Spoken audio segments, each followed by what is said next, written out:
14h-16h, Brigitte Lahaie, Sud Radio. Le Kama Sutra vu, revisité ensemble. Nous avons maintenant Victoria qui est avec nous. Bonjour Victoria. Oui, bonjour Brigitte, contente d'être là. Merci. Merci Victoria. J'imagine que vous non plus, vous n'avez jamais lu le Kama Sutra et vous avez bien raison. Alors figurez-vous qu'on m'a offert le Kama Sutra pour mes 18 ans. Ah bon ? Une de mes meilleures amies à l'époque, oui tout à fait. Très imagé, magnifique, un magnifique livre relié. Avec les fameux dessins qui sont magnifiques d'ailleurs. Hein. Exactement. Et donc, effectivement, à l'époque, j'étais bien immature sexuellement et je découvrais ça, un peu amusée. Et en fait, je trouvais ça très compliqué, extrêmement, acrobatique, compliqué.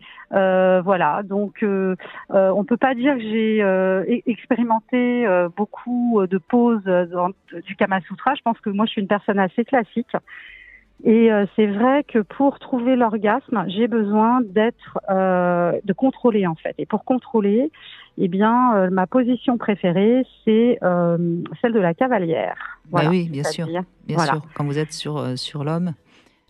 Voilà, exactement. Et vous avez besoin de contrôler quoi ? Les mouvements ou l'angle de pénétration ou tout ?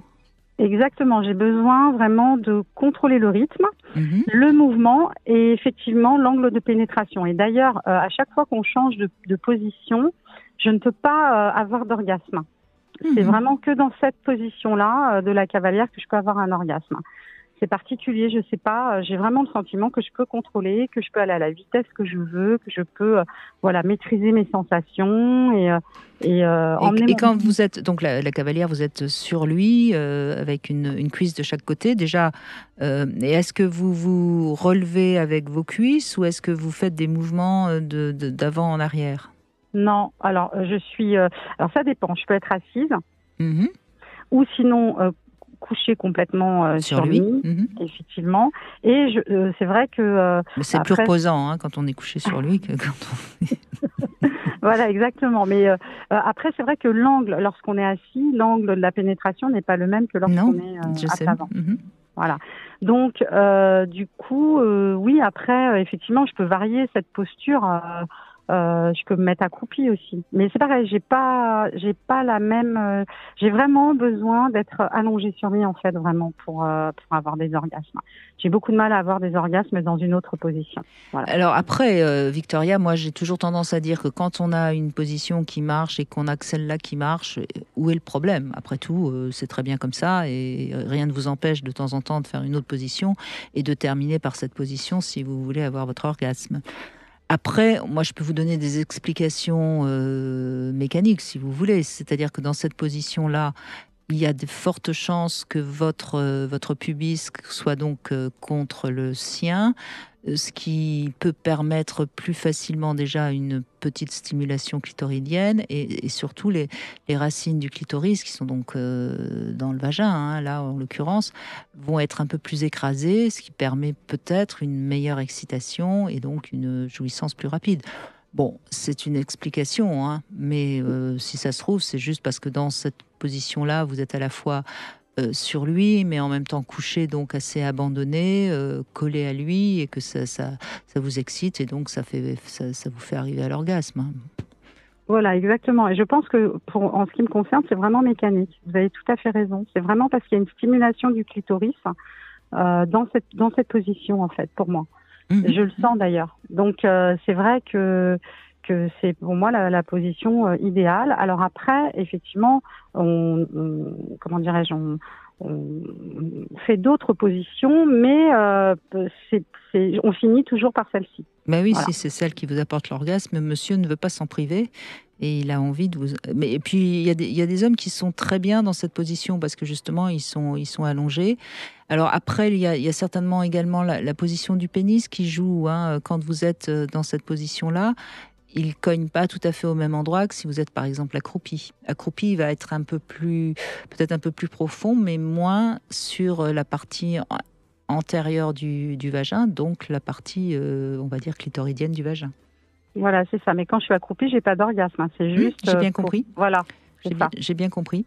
Ça montre bien que, encore une fois, les racines du clitoris, elles jouent leur rôle pour vous. Voilà, exactement.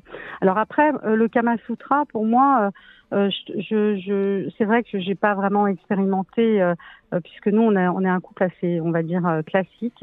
Et c'est vrai qu'on ne donne pas toute notre énergie à notre vie sexuelle. Je sais que moi, j'ai beaucoup d'amis qui, pour elles, leur vie sexuelle prennent beaucoup de place dans leur vie. Et nous, c'est vrai que voilà, on n'est pas très imaginatif. Lorsque j'entendais l'auditrice précédente, on n'a pas franchement envie de donner toute notre énergie à penser à ce qu'on va faire, etc. Nous, c'est très instinctif. On se laisse aller, mais je veux dire, on reste classique parce que tout simplement. Mais ça marche bien. Et puis on n'a pas envie de passer des heures au lit. Je veux dire, la vie, c'est pas que le sexe. Et on a d'autres loisirs à côté. Vous voyez ce que je veux dire.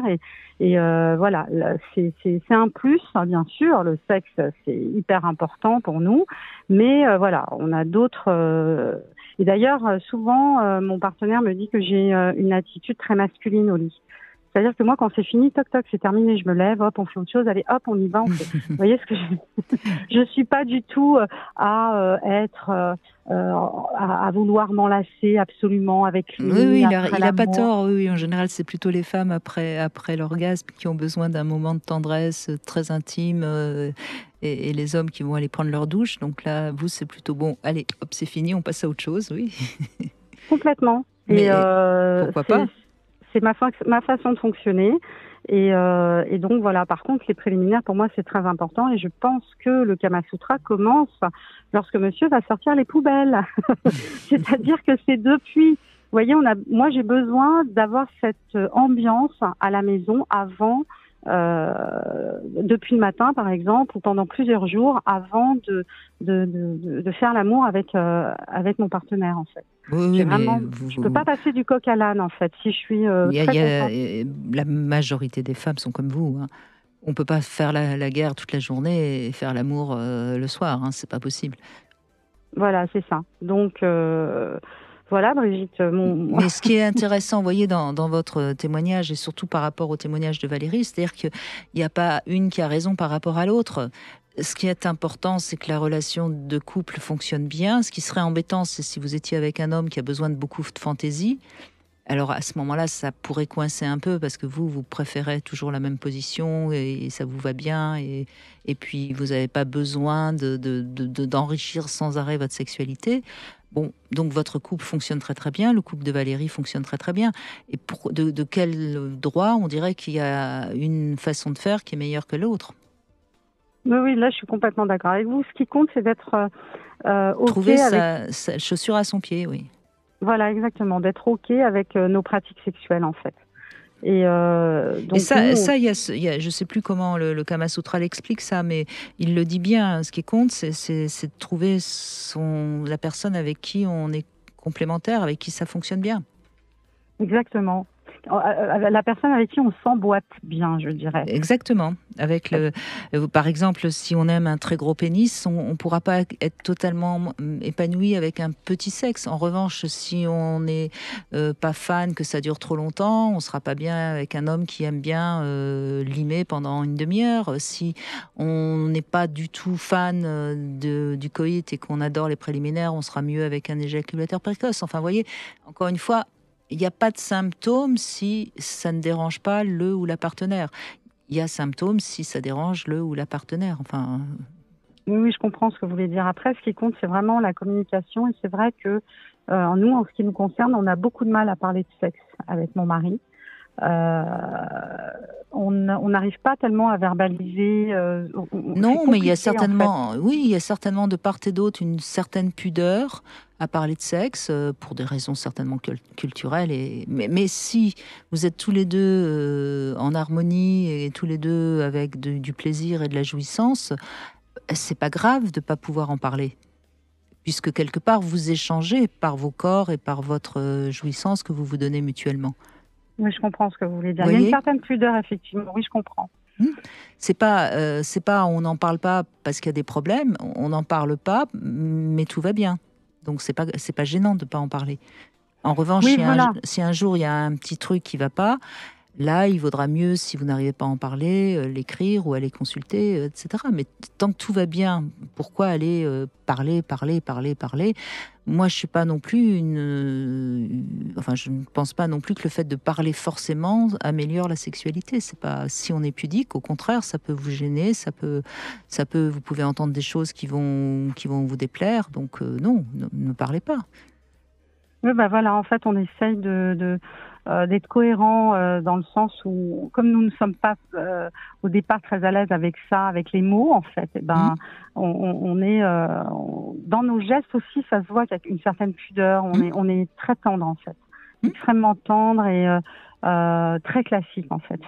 Oui, mais il y a quand même de la fantaisie, parce que c'est vrai qu'on peut inaugurer certaines positions. Lui, notamment, il aime beaucoup la levrette. Vous savez, Victoria, je préfère entendre une femme qui ne parle pas et qui est un peu pudique, mais qui jouit, qu'une femme qui va être très extravertie, mais qui finalement, à l'arrivée, n'a pas de jouissance. Donc, je crois que tout va bien pour vous et c'est bien que vous puissiez témoigner de ça aussi, parce que je suis sûre qu'il y en a qui vous écoutent et qui vont se reconnaître dans votre témoignage et ça va les rassurer. C'est sûr que... merci beaucoup. Juste une chose sur l'orgasme. J'ai beaucoup de chance parce que, effectivement, grâce au fait que j'ai connu la masturbation très tôt, en fait, j'ai expérimenté très tôt, j'ai compris assez rapidement, très petite, où était le point qui m'a mené à l'orgasme. Et donc, en fait, j'ai toujours des orgasmes. C'est très rare lorsque je n'en ai pas. C'est vraiment voilà. Et ça, c'est vrai que c'est pas grâce à la position principale. Enfin, je veux dire, c'est pas parce qu'on fait des prouesses, des galipettes, etc. Que voilà. Moi, c'est tout simplement, en fait, j'ai atteint mon orgasme avec une position toujours la même, c'est vrai, mais c'est simple. Mais au moins, j'ai de l'orgasme. Voilà. Eh ben, c'est déjà pas mal. Merci beaucoup, Victoria. Merci à vous.